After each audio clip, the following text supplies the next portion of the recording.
Bismillahirrahmanirrahim. Assalamualaikum warahmatullahi wabarakatuh. Alhamdulillah, alhamdulillah, summa alhamdulillah. Wassalatu wassalamu ala rasulillah wa ala alihi wa sahbihi wa mawalah. Allahumma salli ala nuril anwar wa sirril asrar wa tiryakil aghyar wa miftahi babil yasar sayyidina wa maulana Muhammadinil Mukhtar wa alihil athhar wa ashabihil akhyar adada ni'amillahi wa ifdalih. Amma ba'du, hadirin hadirat jamaah salat maghrib Masjid Ar-Raudhah ingkang sami kula mulyakaken, sami kula takzimi. Alhamdulillah, kita semuanya harus bersyukur bahwasanya kita saat ini ditakdirkan Allah, diberikan kemampuan oleh Allah, diberikan kekuatan oleh Allah, sehingga kita bisa beribadah lillahi ta'ala. Alhamdulillah. Ngeten iki Bapak Ibu yang saya hormati, tidak semuanya diberi kemampuan, tidak semuanya diberi kekuatan oleh Allah untuk bisa beribadah ikhlas kepadanya.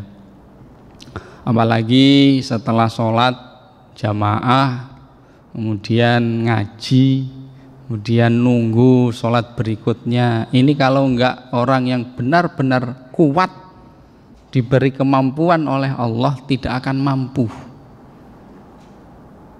Jadi orang-orang yang seperti panjenengan meniki termasuk kaum minoritas, kaum yang kecil sekali jumlahnya. Nah, inilah yang patut disyukuri. Dari jumlah panjenengan yang kecil itu nanti ada bagian yang paling kecil yang namanya jamaah yang konsisten istiqomah. Itu malah kecil lagi itu bagiannya.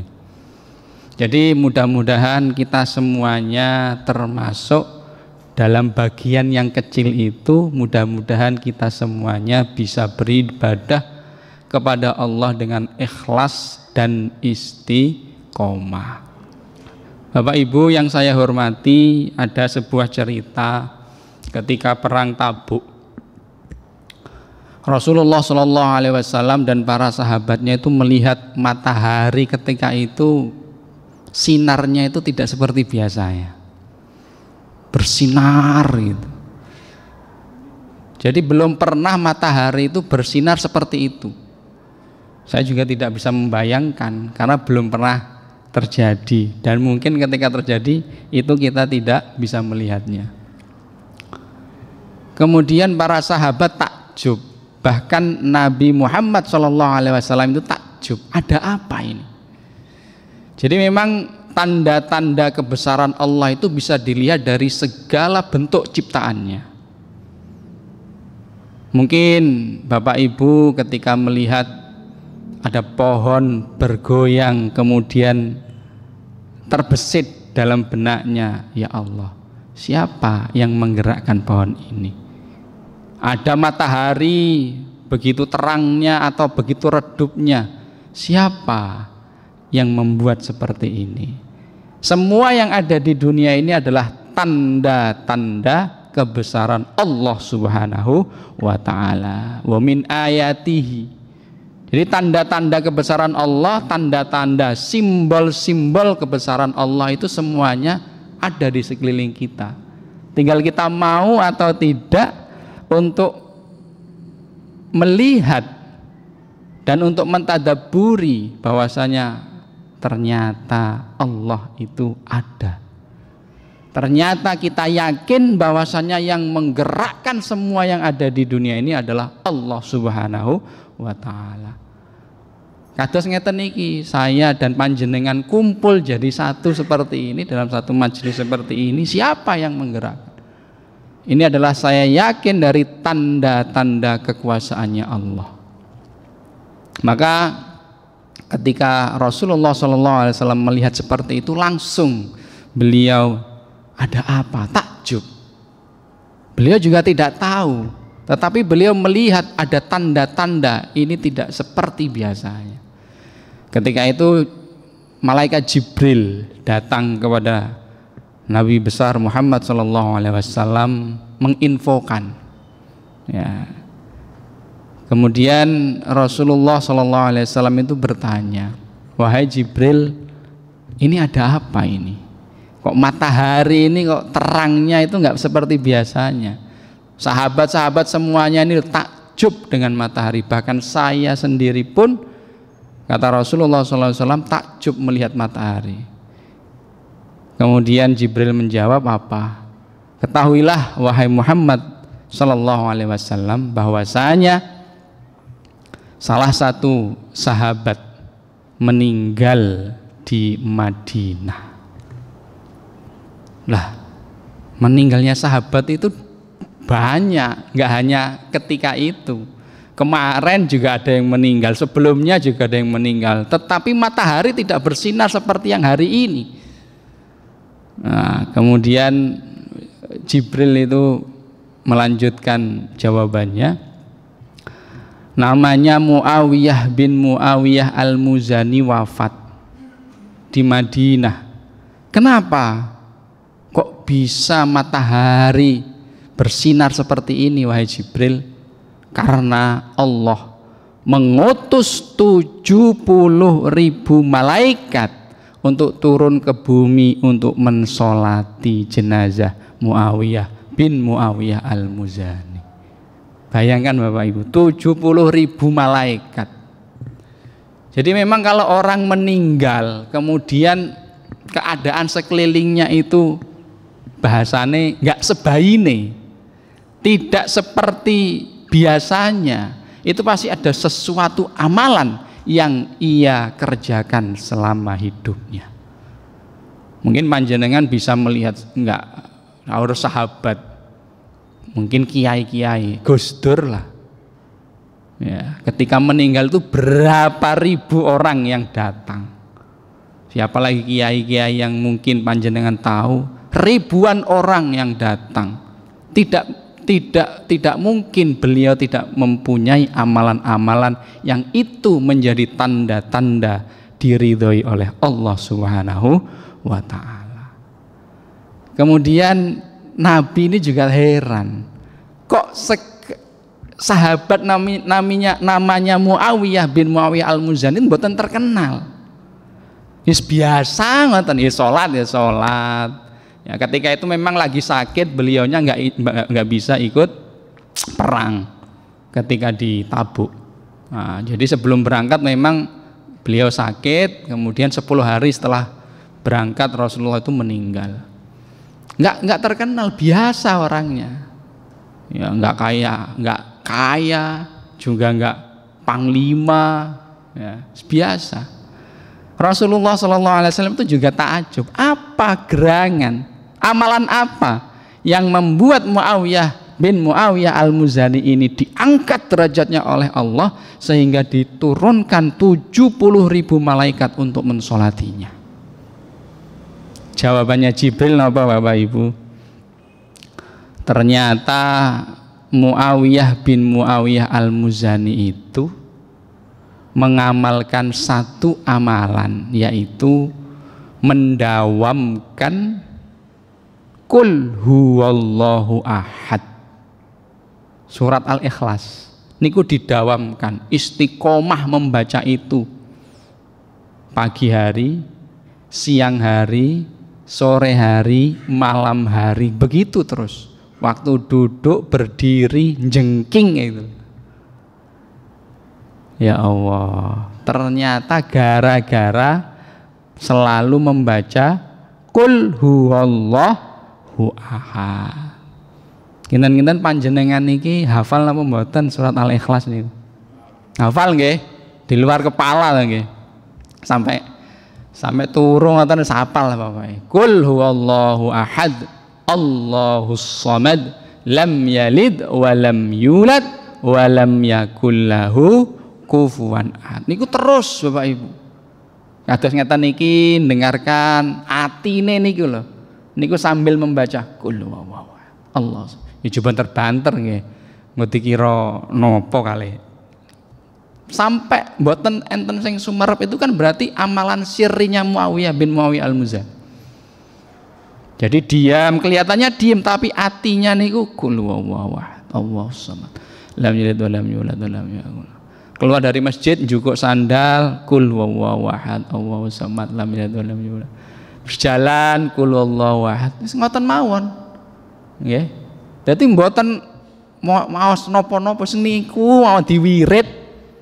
Niku ternyata sangat nembus arsy, saged angsal ridhanipun Allah Subhanahu wa taala. Buktine napa? Lah niku Allah menurunkan 70.000 malaikat niku lek mboten angsal ridhone Allah napa saged? Mboten saged. Maka istiqomah konsistensi dalam berbuat kebaikan itu sangat besar nilainya di hadapan Allah Subhanahu wa taala. Dados jenengan saniki monggo lek pengen lho nggih, lek pengen meninggalnya itu disolati 70.000 malaikat. Lek pengen lho nggih, lek mboten nggih mboten napa-napa. Lek pengen niku nggih jenengan dawamkan, istiqomahkan untuk membaca Qul huwallahu ahad sampai terakhir.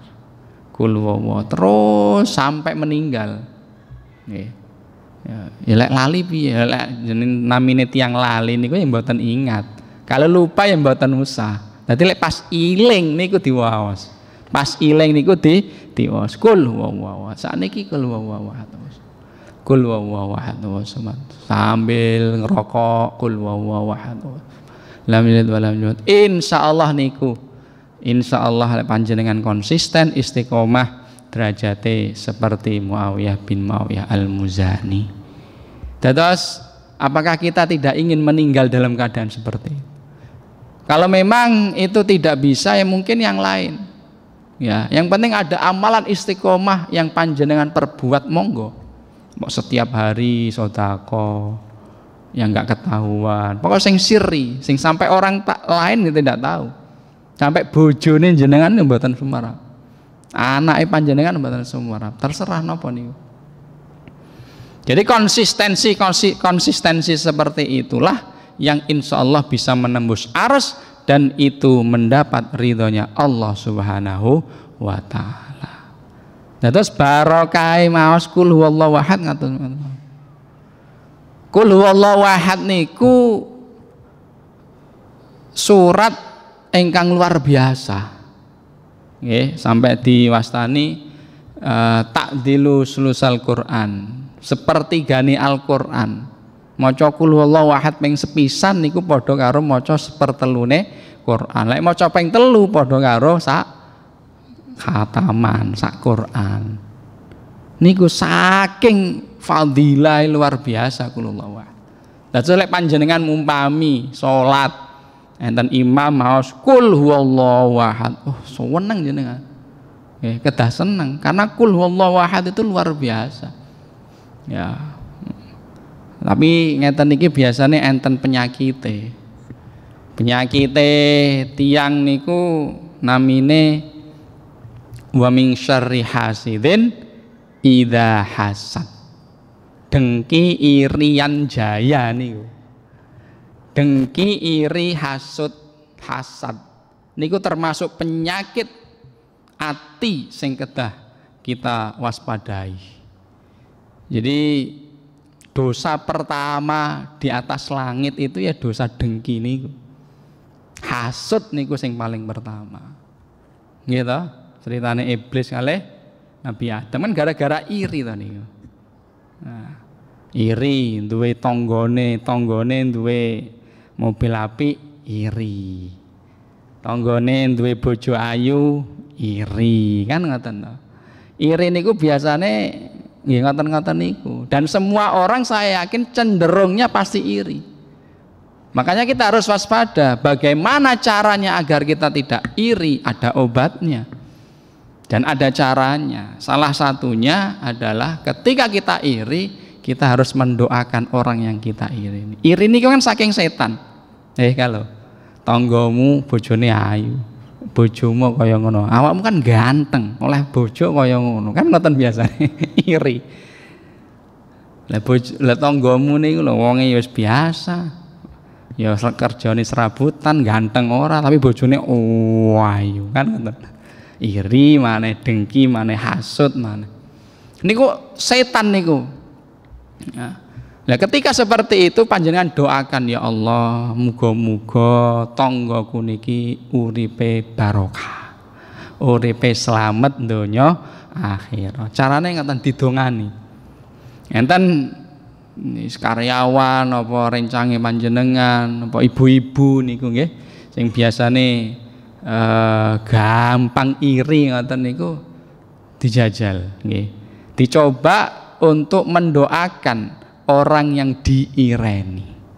Muga-muga umpamane pamer nggih kan biasanya enten nggih. Biasane enten ibu-ibu jamaah pengajian ngoten teng pengajian gelange kuwatah gitu.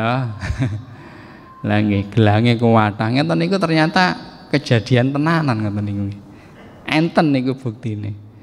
Nggih, biasane nggo tas sing apik amen dicangke ngalor ngidul sampai ditangleti. Lek ora ditangleti amen dicangking mawon.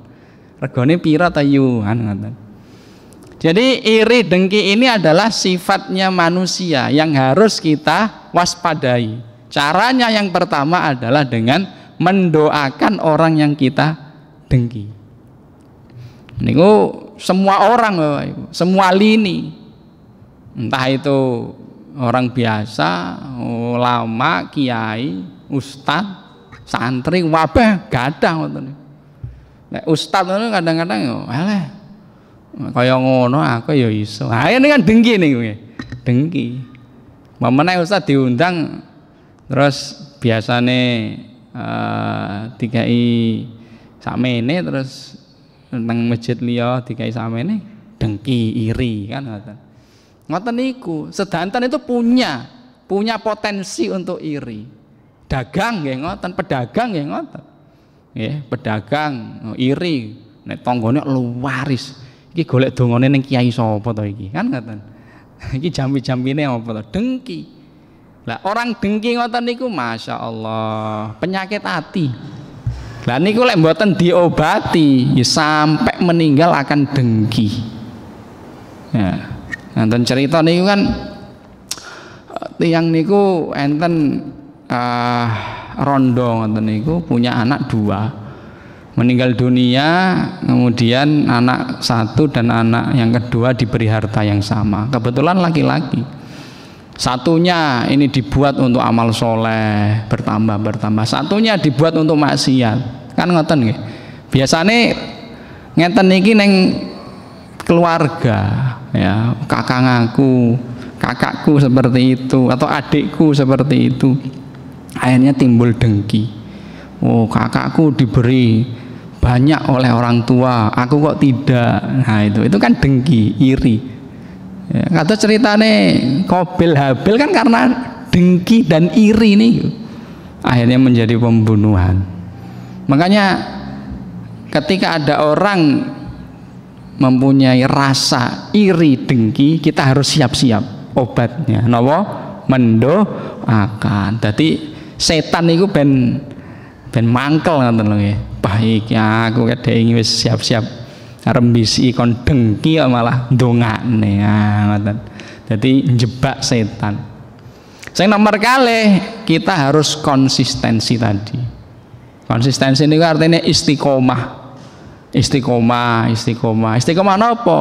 Ya istiqomah meskipun ada orang yang menganggap kita dengki kepada kita. Contohnya banyak orang dengki karena kita selalu ibadah. Tiang ibadah terus niku enten sing dengki napa mboten niku?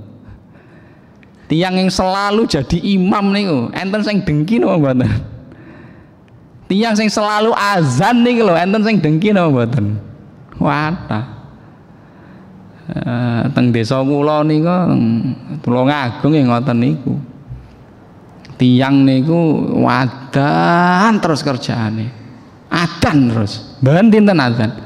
Tangga-tanggane niku lho padha iri hasud dengki. Hasude napa? Alah adan terus golek rai. Ngoten nggih. Golek wajah. Oh ben didelok ya, ben didelok ambek kiyaine kan. Nah, memang kalau mau dilihat mau kenapa? Jadi kita harus konsisten. Apapun yang dikatakan manusia, yang penting niat kita lillahi ta'ala, kita lanjutkan Bapak Ibu. Jadi kalau tidak seperti itu nanti setan akan bergembira, bersorak ria. Ye ngoten. Lek mboten ngoten, wah bahaya, kita yang celaka. Kemarin Jumat itu saya ketemu dengan ya orang Sidoarjo mriki, cerita-cerita. Tiang niku sadurunge cilikane niku nakal. Semerap nggih nakal nggih. Wis nakal lah ngoten, cah cilik nakale pripun. Remaja dugal. Nakal kali dugal niku sami napa mboten nggih. Ya, pokoke dugal luwih upgrade lah nggih nakale niku. Mulai ngombe gitu, mulai judi ngoten-ngoten niku lho. Nah, lek sik nakal ya cah cilik paling ya ngonekne banyu sampai ember-ember ngoten niku nakal nggih. Biasane napa. Lah, tiyang niku sanjang teng kula pas badhe Jumatan. Kula niki rumiyin Ustaz remaja niku ndugal. Pas cilik niku nakal, remaja niku ndugal. Barang kula kerja niku kula baru sadar. Jadi tingkatane niku lho nggih. Nakal, dugal, sadar ya masyaallah. Lah nggih panjenengan alhamdulillah sadar terus ta nggih. Lah niki kedah disyukuri. Niki lho enten sing pun mulai umur 50-an baru sadar bahwasanya yang dia lakukan itu salah.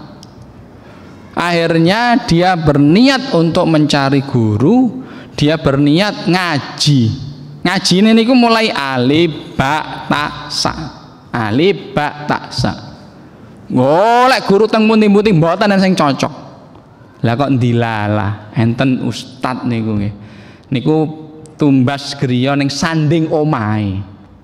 Ngoten lho. Lah ustad niku wis biasa lek ustad lek namine ustad pindahan namine ustad lho nggih biasane sing ngajak tiang-tiang sekitar niku ngaji. Tapi sing ngaji anake. Lah kok piyambake niku tertarik. Bapaknya ini tadi tertarik. Akhirnya sowan teng ustadz niku akhirnya dikai amalan. Wis amalane ngeten. Ngaji kalih kula 2 tahun harus istiqomah. Lek pedhot balik kok siji. Mas niku istiqomah nih. Barokah istiqomah ngoten niku. Akhirnya napa nggih dilampahi karena pun cocok gitu.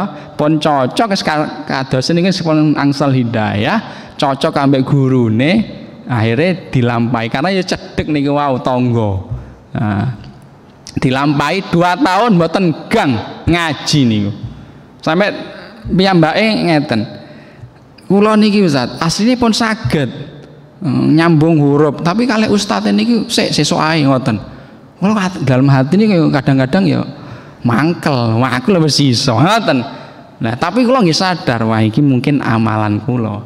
Nah, karena dia memang karena ingin takzim kepada ustadznya, kemudian dia ingin mencari istiqomahnya nih. Alhamdulillah sampai 2 tahun, ya Allah saged ngatamaken Al-Qur'an. Sakniki dados ustadz neng kantore tapi mboten ustadz ngeten niki. Dadi teng kantore niku dia termasuk orang-orang yang dicap sebagai orang-orang yang luar biasa istiqomahnya dalam ibadah. Makanya tiang kantor ini ku manggilnya ustaz. Nah, cerita-cerita kayak gini niki kan hasil dari istiqomah. buah dari konsistensi seseorang menghasilkan sesuatu yang luar biasa. Yang sebelumnya nakal dugal baru sadar ya kok bisa menghatamkan Al-Quran. Bapak Ibu yang saya hormati, 2 tahun ya. 2 tahun itu kalau orang bawaannya itu orang nakal, orang dugal, niku lama sekali. Ya, lama sekali karena awalnya memang dia tidak tahu agama apa-apa. Tapi karena memang ada konsisten, niat yang kuat, azimah, maka dia bisa melalui itu. Ini cerita yang sangat luar biasa yang mudah-mudahan menginspirasi kita semuanya. Karena kita sekarang ini alhamdulillah panjenengan kula yakin kan dari kecil wis mboten nakal loh nggih. Ya, mboten nakal, soleh, remaja soleh. Nah, terus nggih sepuh ngeten iki nggih insyaallah husnal khotimah. Kan ngoten to nggih. Lah nggih. Tapi nggih mboten tentu. Makanya harus kita hati-hati, yang harus kita jaga. Nggih sing rada abot nggih kados awake dhewe ngeten iki sing dari kecil api. Nah niki aja sampai akhir hayate niki suul khotimah, masyaallah, naudzubillah. Makanya harus dijaga. Cara jaganya gimana? Dengan belajar terus menerus, konsisten, gumbul ngalih orang-orang yang alim, orang-orang soleh, ngoten-ngoten niku. Lek mboten saged. Nah, contohnya banyak yang dari awal Islam kemudian menikah ternyata dapat orang beda agama. Niku rencang kula teng Tulungagung ngenten ngoten niku. Orang tuanya wis kayaknya hancur orang tuanya. Tapi kalau cinta gimana lagi ya? Itulah, makanya kita harus hati-hati sekali dan waspada. Bagaimana caranya agar kita ini bisa menjaga diri kita dan keluarga kita untuk konsisten istiqomah memeluk agama Islam. Konsisten istiqomah dalam beribadah. Konsisten istiqomah dalam ngaji, kan ngoten. Nah ini kalau tidak kita sadari Bapak Ibu dan kita tidak yakini bahwasanya istiqomah itu mendapatkan sesuatu pahala yang luar biasa dan hasilnya luar biasa, maka kita akan terjerumus. Nah, makanya kita juga tidak bisa menjamin. Makanya kalau di dalam nasihatnya Al-Ghazali itu kan ketika kita melihat orang yang lebih tua dari kita tidak boleh menghinanya. Ketika kita melihat orang lebih muda dari kita juga tidak boleh menghinanya. Kenapa? Kita nggak tahu akhirnya. Umar bin Khattab sebrutal apa beliau sebelum masuk Islam. Tapi ketika itu akhir hayatnya beliau menjadi salah satu khulafaur rasyidin, orang yang memang benar-benar sudah mendapat ridhonya Allah Subhanahu wa ta'ala. Dan enten cerita Umar bin Khattab nih, ternyata dari banyak amalan-amalannya itu ada orang mimpi ini ketemu Umar bin Khattab dalam mimpinya. Wahai Umar, kamu sekarang di surga. Ngimpine tiang niku nggih. Apa amalan apa yang membuat engkau bisa masuk surga? Kaget tuh tiang ini. Napa kaget nih? Ternyata kan banyak amalan-amalannya Umar bin Khattab ini yang luar biasa, menumpas kebatilan. Ya, ternyata bukan itu yang mendapat ridhonya Allah. Kenapa? Suatu hari beliau melihat ada burung dalam sangkar. Kemudian ada orang menjualnya itu, kemudian beliau beli burung itu dan melepaskannya.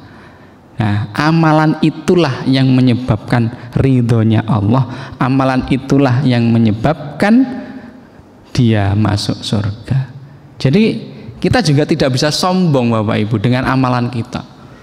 Oh, tiap hari ceramah.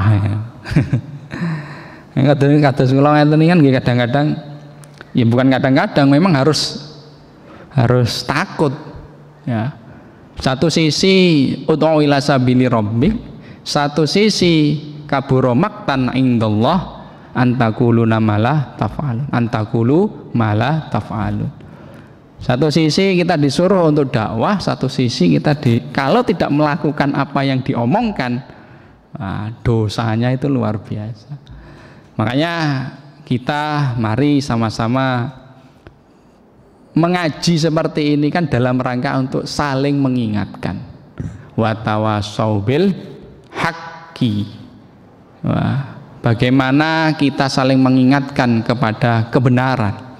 Bagaimana ketika kita ini lagi lalai, kita diingatkan untuk ke jalan yang benar. Dan yang kedua, untungnya ngaji ini kita dilindungi dalam doa-doa yang kita panjatkan, karena kita tidak tahu doanya siapa yang dikabulkan. Umpamanya saya berdoa kemudian panjenengan amini, ada salah satu panjenengan ini yang merupakan kekasihnya Allah, merupakan malaikat yang dikirim Allah ke dunia ini, sehingga doa-doa kita semuanya itu diijabah karena panjenengan semuanya. Makanya itu kalau kita ada acara-acara kayak haul ngaten nggih, ada kumpul dengan kiai gitu, kita tidak tahu panjenengan kumpul-kumpul ngaten niku kenal satu orang kan nggak kenal, ada ribuan orang. Contohnya Benjing niku ada satu abad NU, kan ribuan orang, jutaan orang, siapa yang bisa menjamin satu orang pasti kenal orang yang lain? Jangan-jangan itu adalah malaikat yang diturunkan Allah ke dunia yang mengamini doa-doa kita. Kita tidak tahu. Makanya jangan sampai kita ini memandang orang lebih rendah dari kita. Kita tidak boleh Bapak Ibu menganggap bahwasanya kita ini lebih dari yang lainnya. Makanya kalau tadi kita sudah tahu Muawiyah bin Muawiyah al-Muzani karena dengan istiqomahnya mendawamkan kul huwallahu ahad, beliau mendapatkan ridhonya Allah, padahal beliau tidak terkenal.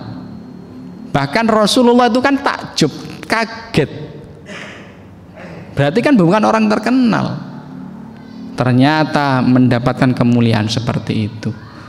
Nah, jadi saya yakin di setiap perkumpulan majelis ilmu, majelis zikir, pasti ada orang-orang yang termasuk kekasihnya Allah Subhanahu wa ta'ala. Makanya kalau kita kumpul seperti itu, jangan mengharap berkatnya saja, Bu. Berkat dan barokah.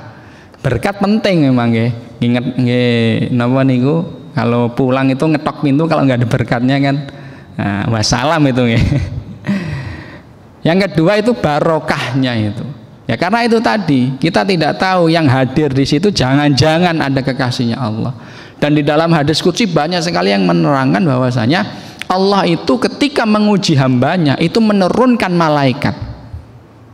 Nah, jadi kita juga tidak tahu ya, di dunia ini kan serba luas dan semuanya ini serba mungkin. Makanya kalau umpamanya ada orang yang mengetuk pintu di rumah kita, kemudian itu mungkin lagi minta-minta dalam pakaiannya compang-camping, nah, kita jangan sampai punya suudzon kepada dia. Oh jangan kira maling ya, hati-hati ya, kita kasih kalau punya, kalau enggak ya mohon maaf. Karena tidak tahu bentuknya malaikat itu tidak selalu rapi, jas-jasan ya, sorbanan, mboten. Kadang ya compang-camping ya, kadang ya katokan mawon, ngaten sarungan, nggak tahu karena untuk menguji hambanya. Nah ini yang kadang-kadang kita harus selalu ingatkan pada kita semuanya, siapapun yang kita temui, kita harus yakin bahwasanya beliau ini adalah kiriman Allah Subhanahu wa ta'ala. Ya banyak kiriman. Contohnya ada orang datang ke rumah kita nyilih duit atau minta hutang. Itu kira-kira kirimannya Allah atau bukan? Kirimannya Allah. Ada orang ngasih berkat, kirimannya Allah, kirimannya Allah. Tapi jangan dikira kirimannya Allah itu hanya orang yang ngasih berkat. Ya, orang yang minta uang untuk sumbangan, minta uang untuk hutang itu juga termasuk kirimannya Allah. Berarti Allah menganggap, oh, kita ini, saya ini diberi kekuatan oleh Allah untuk membantunya. Kalau niku kadang-kadang heran teng griya niku, teng Jemur niku. Setiap hari itu enten tiang niku, mboten sebaine. Ya Allah, kalau niku kadang-kadang ya mikir, ben dinten niku lho ngirimi berkat. Ben dinten niku. Lah nggih sampai tadi niku kula badhe berangkat ngirimi berkat setiap hari ngoten niku. Nek kula sanjang niki saking pundi? Enten mawon. Karena beliau ini kebetulan kerjanya di Unusa. Nah, Unusa niku kan biasanya tiap hari ada kegiatan. Nah, sisa-sisa mungkin nggih niku dikirim teng griya. Mboten sebaine tapi niku ben dinten lho. Enten jenengan kula niku saya geleng-geleng. Ya Allah, ternyata ya lek pangeran sing karep niku lho. Napa mawon niku bisa terjadi. Nggih. Jadi apapun itu dikasihkan. Ya Allah, sampai karena kita ya di rumah hanya beberapa orang, makanannya banyak, kita kasihkan lagi. Maka dengan seperti itu, kejadian-kejadian seperti itu, saya menganggap bahwasanya apa yang ada di dunia ini memang sengaja Allah desain untuk kita, untuk menguji kita. Nah, itu yang enak-enak lah nggih. Sing nggak enak nggih kata. Enten sing moro-moro nelpon elok utangan kan ngoten. Langsung dek wah ini jangan-jangan penipuan kan ngoten nggih saniki. Tapi video call lho kok tenan nggih. Wah, berarti kan wah ada apa ini. Nah, terus enten macam-macam. Kula yakin panjenengan sedaya pasti punya perjalanan spiritual seperti itu. Lah itu panjenengan nikmati, panjenengan sadari apa nilai yang akan Allah berikan kepada kita, pendidikan apa yang Allah akan fahamkan kepada kita. Itulah mboten jenengan ngoten niku akan terus-terusan. Contohnya diberi sakit, nggak paham ya iki, golek obat neng ndi-ndi. Mal sembuh karena obat, belum yakin itu karena dari Allah. Kemudian yang sakit ganti istrinya, sakit gitu. Boleh obat, kok belum paham-paham. Nah, akhirnya diambillah anaknya. Loh kok belum paham-paham? Jadi ketika ada sesuatu kita harus langsung nyantol Allah. Ada apa ya Allah? Apa ujian yang engkau berikan? Pemahaman apa yang akan engkau berikan kepada saya? Setelah itu baru nyari dokter. Setelah itu baru nyari obat. Jadi apapun yang ada di dunia ini kita yakin bahwasanya semuanya atas desainnya Allah Subhanahu wa Ta'ala. Maka mudah-mudahan Bapak Ibu kita semuanya ini bisa istiqomah dalam beribadah.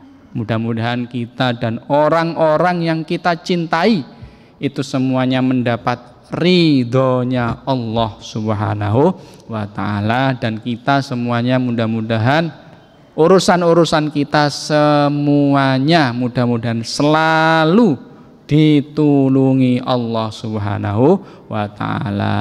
Al-Fatihah. A'udzubillahi minasyaitonirrajim. Bismillahirrahmanirrahim. Alhamdulillahirabbil alamin arrahmanir rahim maliki yaumiddin.